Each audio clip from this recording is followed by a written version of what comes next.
Assalamualaikum warahmatullahi wabarakatuh. Alhamdulillah, summa salatu wassalamu ala rasulillah wa ala alihi wa ashabihi wa mawalah, amma ba'du. Rekan mahasiswa yang kami banggakan, apa kabar semuanya? Semoga selalu sehat walafiat dan sukses dalam segala aktivitasnya. Rekan mahasiswa, langsung saja pada video kali ini saya ingin menyampaikan ringkasan e-learning kita pada sesi kedua mata kuliah agama. Dalam sesi ini judulnya adalah Hakikat Manusia dan Tanggung Jawabnya. Pada dasarnya manusia adalah ciptaan Allah Subhanahu wa taala yang paling sempurna di antara makhluk lainnya. Ada hewan, ada malaikat, ada setan, iblis, ada manusia. Di antara semua ciptaan Allah Subhanahu wa taala tersebut adalah yang paling sempurna adalah manusia. Jika hewan diciptakan dengan sempurna namun tidak mempunyai akal, kemudian iblis diciptakan tidak mempunyai akal, malaikat diciptakan tidak mempunyai nafsu tapi mempunyai akal. Tapi manusia diciptakan lengkap dengan akal dan nafsunya, hawa nafsunya. Maka untuk itu sebagai manusia kita harus bersyukur dengan mengucapkan alhamdulillah karena kita adalah ciptaan Allah yang paling sempurna. Rekan mahasiswa yang kami banggakan, bahwa ungkapan manusia dalam Al-Quran terdapat beberapa macam. Setidaknya ada 4 macam ungkapan Al-Quran yang berarti manusia. Jika ungkapan ini kita dapatkan, maka itu artinya manusia. Yang pertama adalah al-insanu. Jika kita menemukan kata al-insan dalam Al-Quran, maka itu artinya manusia. Al-insan ini berasal dari kata al-ins. Dengan menambahkan alif dan nun di ujungnya, maka al-insan. Al-insu, al-insan. Al-insu sendiri terdapat dalam Al-Quran sebanyak 241 kali. Salah satunya pada surah Az-Zariyat ayat 56. A'udzubillahi minasyaitonirrajim. Ya oma khalaqatul jinna wal insa. Dan aku, kata Allah, tidak menciptakan jin dan manusia, ins. Kembali kepada kata al-insan. Al-insan ini sendiri terdapat 73 kali dalam Al-Quran, di mana salah satunya adalah pada surah Al-Alaq. Iqra bismi rabbikal ladzi khalaqa, khalaqal insana. Kalimat insan. Kemudian pada surah At-Tin, laqad khalaqnal insana fi ahsani taqwim. Dan surah-surah lainnya yang artinya manusia jika kalimatnya al-insan. Al-insan ini sendiri atau al-ins, jika Allah Subhanahu wa taala mengatakan berfirman, jika Allah Subhanahu wa taala mengatakan al-ins, maka itu isyarat bagi yang sesuatu yang bisa dilihat secara kasat mata. Maka apabila biasanya kalau kita melihat kata al-ins, sebelumnya pasti ada kalimat jin. Artinya kalimat jin dan al-ins selalu digandengkan dalam Al-Quran. Al-jin, al-ins. Al-ins yang bisa dilihat secara kasat mata, al-jin yang tidak bisa dilihat dengan mata. Rekan mahasiswa yang kami banggakan, yang kedua adalah al-bashar. Artinya manusia. Jika kita melihat kalimat al-bashar dalam Al-Quran, maka itu isyaratnya atau tunjukannya adalah manusia. Salah satu contohnya adalah pada surah Yusuf. Ketika kaum ibu diundang oleh Siti Zulaikha ke istana, diberikan makanan, disuguhi buah-buahan dan seterusnya. Pada saat itu Siti Zulaikha menyuruh Nabi Yusuf untuk keluar dari ruangan atau kamarnya. Pada saat itu juga apa yang terjadi? Kaum ibu melihat Nabi Yusuf dengan takjubnya. Sangat terheran-heran dengan kegantengan Nabi Yusuf alaihissalam. Postur tubuhnya yang tinggi, raut wajahnya yang luar biasa, mereka mengatakan ma hadza bashar, ini bukan manusia. Sampai dituliskan dalam Al-Quran tentang cerita ini, ma hadza bashar, ini bukanlah bashar, manusia. Kalimat bashar sendiri dituliskan dalam Al-Quran sebanyak 36 kali.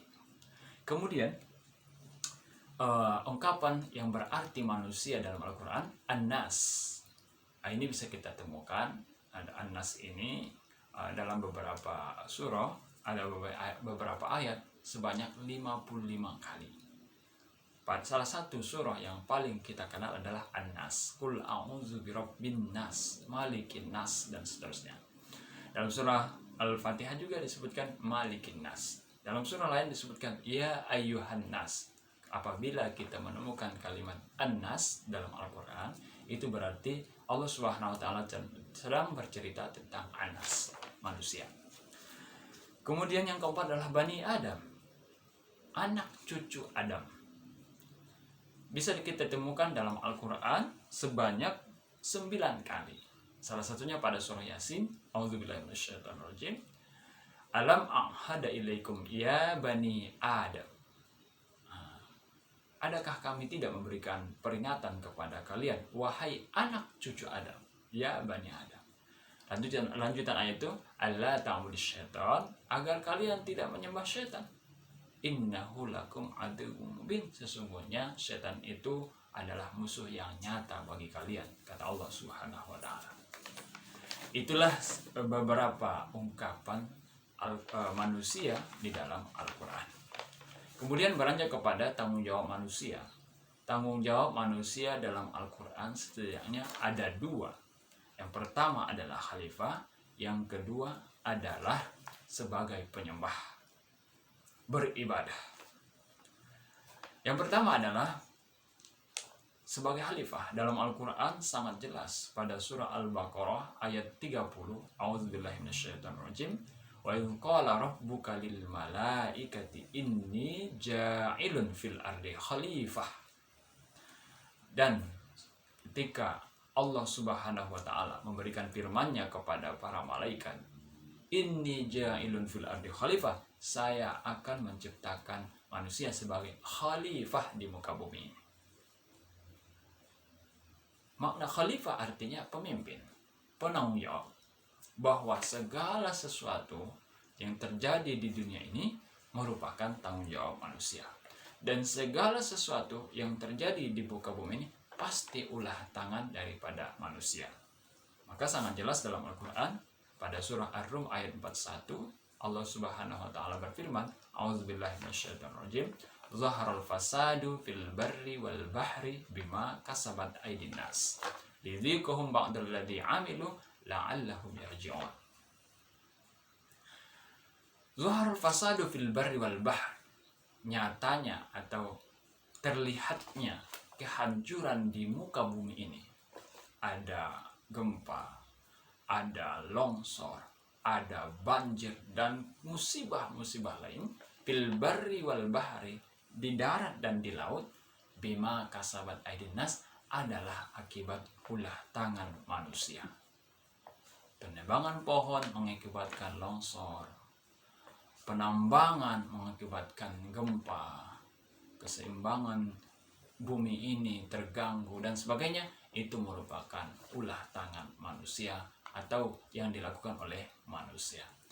Apa gunanya kerusakan, gempa, kemudian longsor, kemudian tsunami dan seterusnya?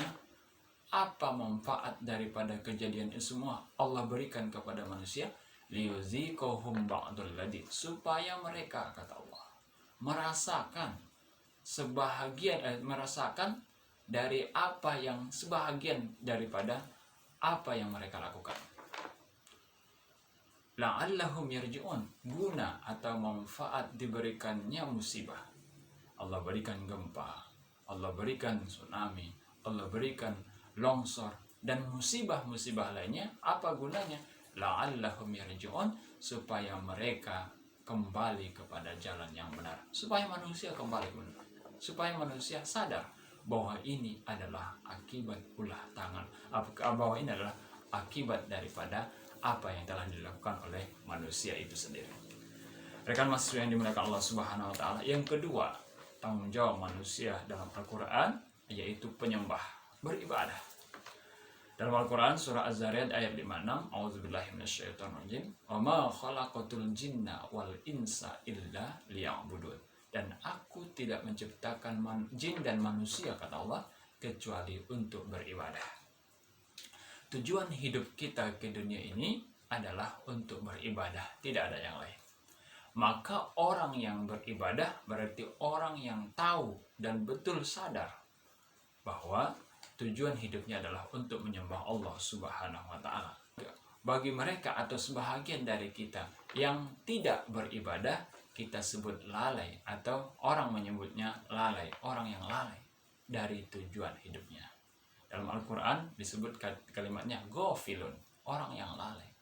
Dia sudah tidak tahu tentang tujuan hidupnya. Orang yang selalu bermaksiat, tidak mau taat kepada Allah Subhanahu wa taala, berarti orang tersebut tidak tahu dan tidak sadar tentang tujuan hidup. Tujuan diciptakan oleh Allah Subhanahu wa taala.